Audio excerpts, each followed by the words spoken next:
कभी किसी सुपरमार्केट की लाइन में खड़े हुए हैं और अचानक 1-2 साल का बच्चा जमीन पर लेटकर चॉकलेट के लिए पूरी दुनिया सिर पर उठा लेता है। हम सब ने देखा है। और मन में पहला ख्याल यही आता है, कितना जिद्दी बच्चा है, या पेरेंट्स संभाल नहीं पा रहे हैं। बिल्कुल, एक जजमेंट पास कर देते हैं हम। लेकिन क्या हो अगर मैं कहूं कि वो बच्चा जिद्दी नहीं है, बल्कि उसके दिमाग में एक जरूरी सॉफ्टवेयर अपडेट चल रहा है। आज हम इसी की गहराई में उतरने वाले हैं। हमारे सामने है foundations of child development, theory and application, किताब के कुछ अहम हिस्से।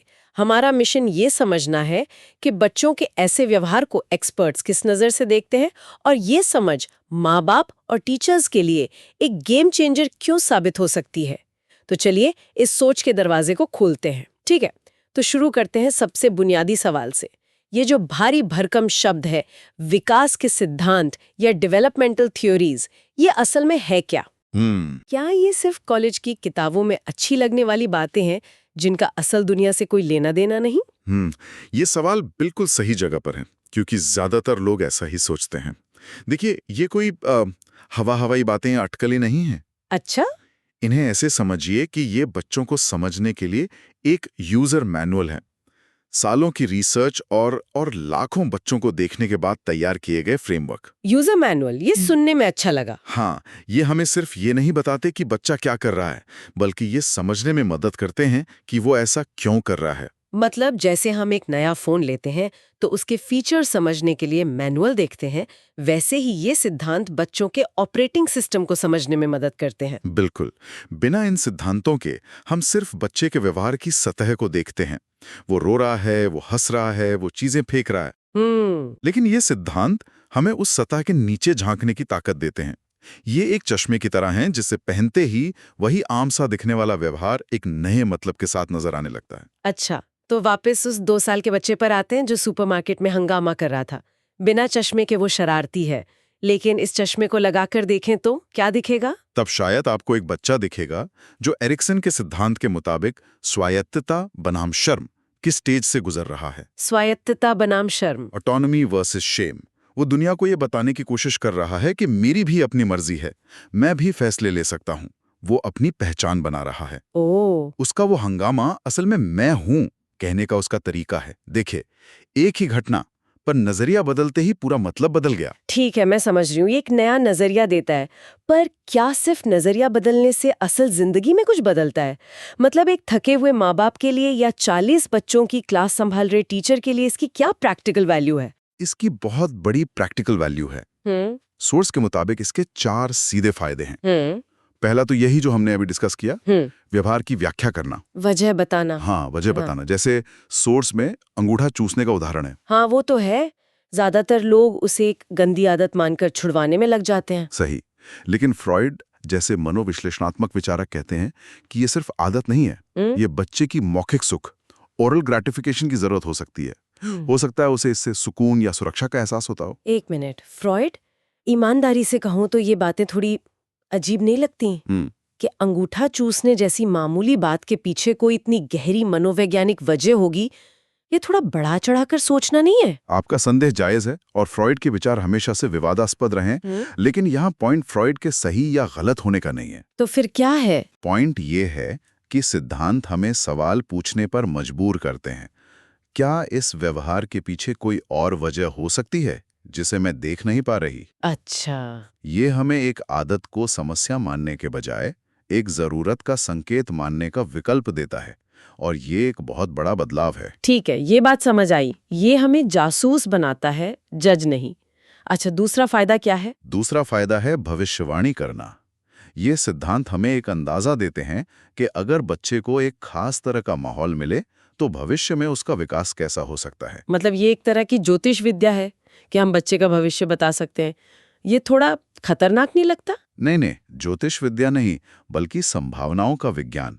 जैसे मौसम विभाग बादलों को देखकर बारिश की भविष्यवाणी करता है, वैसे ही ये सिद्धांत कुछ पैटर्न बताते हैं। जैसे अटैचमेंट थ्योरी कहती है कि जो बच्चे अपने माता पिता के साथ एक सुरक्षित और भरोसे का रिश्ता बनाते हैं, उनके बड़े होकर स्वस्थ सामाजिक रिश्ते बनाने की संभावना ज्यादा होती है।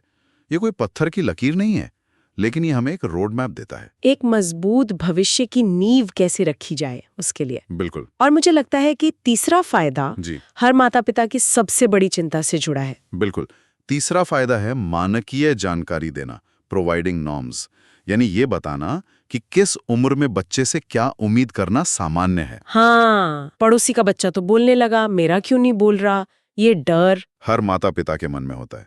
या क्या 1.5 साल के बच्चे का चीजें फेंकना नॉर्मल है? हाँ, ये गूगल पे सबसे ज्यादा सर्च किए जाने वाले सवाल होंगे। और ये सिद्धांत हमें रिसर्च पर आधारित एक रेंज देते हैं। वो बताते हैं कि कुछ बच्चे 9 महीने में चलना सीखते हैं, कुछ 15 महीने में, और ये दोनों ही सामान्य हैं। ये जानकारी माता पिता के मन से बेवजह का तनाव कम करती है। और उन्हें ये भी बताती है कि कब सच में किसी एक्सपर्ट की सलाह लेनी चाहिए। सही। और चौथा और सबसे जरूरी फायदा है व्यवहारिक मार्गदर्शन। ये सिद्धांत सिर्फ ज्ञान नहीं देते, एक्शन लेने में मदद करते हैं। अच्छा, ये एक टीचर को बताते हैं कि क्लास में अनुशासन कैसे बनाना है या बच्चों में ईमानदारी जैसा गुण कैसे विकसित करना है। और यहीं से ये सिद्धांत क्लासरूम के अंदर दाखिल होते हैं। तो यहाँ से बात और दिलचस्प हो रही है। हम सिर्फ एक बच्चे के व्यवहार को नहीं, बल्कि हमारी पूरी शिक्षा प्रणाली को समझने की ओर बढ़ रहे हैं, है ना? हाँ, सोर्स कहता है कि ये सिद्धांत एक लाइट हाउस की तरह है जो हमारी किताबों और पढ़ाने के तरीकों को रास्ता दिखाते हैं। बिल्कुल। इस ऐसे देखिए, एनसीईआरटी और एससीईआरटी जैसी संस्थाएं जब बच्चों के लिए किताबें बनाती हैं तो हवा में तीर नहीं चलाती। उनकी पूरी टीम में बाल मनोवैज्ञानिक बैठे होते हैं और वो एक जीनियस जीन पियाजे के काम को बहुत गंभीरता से लेते हैं। पियाजे, ये नाम तो बहुत सुना है। पियाजे ने एक क्रांतिकारी बात कही थी। उन्होंने कहा कि बच्चों का दिमाग बड़ों के दिमाग का छोटा वर्जन नहीं है, इसका ऑपरेटिंग सिस्टम ही अलग है। ऑपरेटिंग सिस्टम ही अलग है। हाँ, लगभग 7 साल की उम्र से पहले एक बच्चा अमूर्त यानी एब्स्ट्रैक्ट चीजों को नहीं समझ सकता। वो वही समझता है जिसे वो देख या छू सकता है।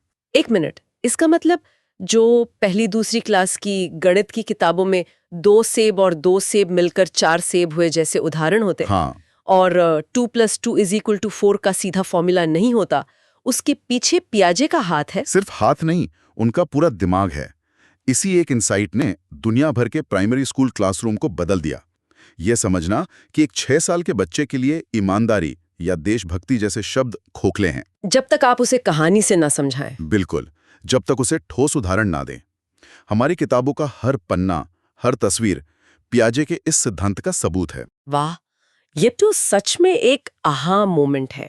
मतलब हम सब पियाजे के बनाए सिस्टम में ही पढ़े हैं और पढ़ाने के तरीकों पर भी इसका असर होता होगा। जाहिर है, यहाँ 2 बिल्कुल अलग सोच की धाराएं दिखती हैं।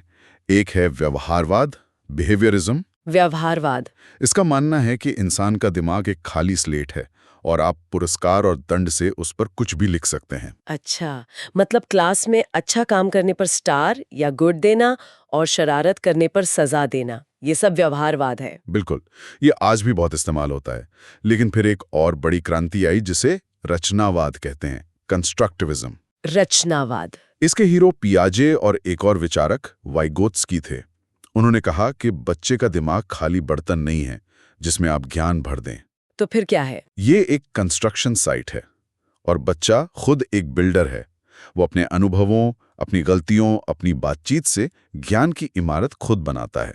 अच्छा, आप उसे ईंट, सीमेंट यानी जानकारी दे सकते हैं, पर इमारत वो खुद ही बनाएगा। इसीलिए आजकल स्कूलों में प्रोजेक्ट वर्क, ग्रुप डिस्कशन और खुद करके सीखो पर इतना जोर दिया जाता है। हाँ, मैं हमेशा सोचती थी कि ये सब नए जमाने के फैशन है। नहीं, ये फैशन नहीं, शिक्षा का भविष्य है। वाइगोत्स्की ने इसमें एक और खूबसूरत बात जोड़ी।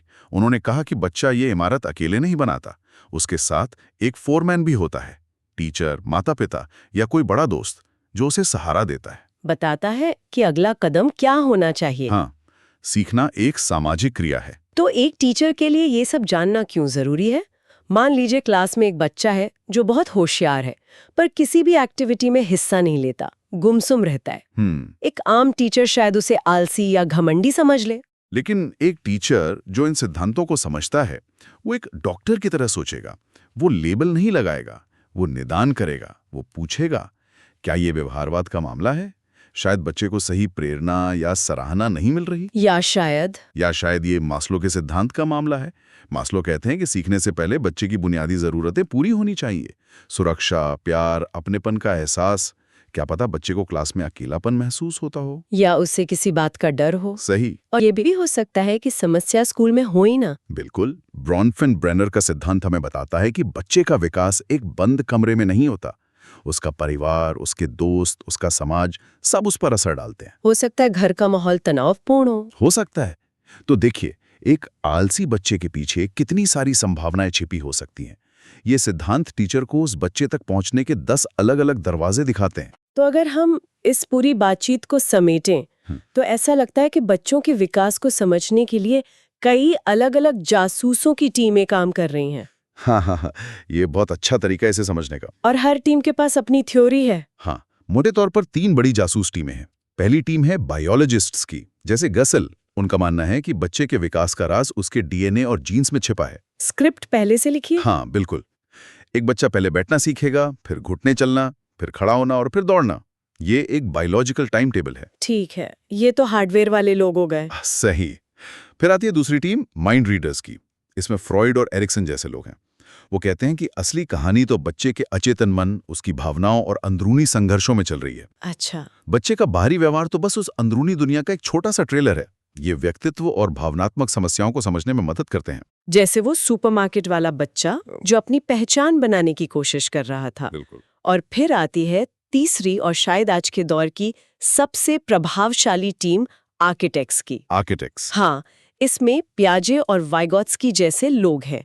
वो कहते हैं कि बच्चा न तो सिर्फ अपनी डीएनए से चलता है और न ही सिर्फ अपनी भावनाओं से। वो अपने आसपास की दुनिया से सामान इकट्ठा करके सक्रिय रूप से अपनी समझ खुद बना रहा है, एक आर्किटेक्ट की तरह। और इसीलिए शिक्षा के क्षेत्र में इन सिद्धांतों का दबदबा है। बिल्कुल। तो आज की इस पूरी चर्चा से जो एक बात मेरे दिमाग में बैठ गई है वो ये है कि बाल विकास के सिद्धांत सिर्फ अकादमिक शब्दजाल नहीं है। ये असल में सहानुभूति के औजार हैं। सहानुभूति के औजार, बहुत खूब। ये हमें एक बच्चे के शरारती व्यवहार के पीछे उसकी स्वायत्ता की खोज को देखने की शक्ति देते हैं। ये हमें गुस्सा करने के बजाय सवाल पूछने के लिए उकसाते हैं। आपने बिल्कुल सही सार निकाला। ये बच्चों की दुनिया को समझने का एक नक्शा है और जाते जाते सोचने के लिए एक विचार। बताइए। हम बच्चों के ऑपरेटिंग सिस्टम को समझने के लिए इतनी मेहनत कर रहे हैं, इतने सिद्धांत बना रहे हैं। क्या हमने कभी सोचा है कि हम वयस्क लोग अपने खुद के ऑपरेटिंग सिस्टम के बारे में कितना जानते हैं?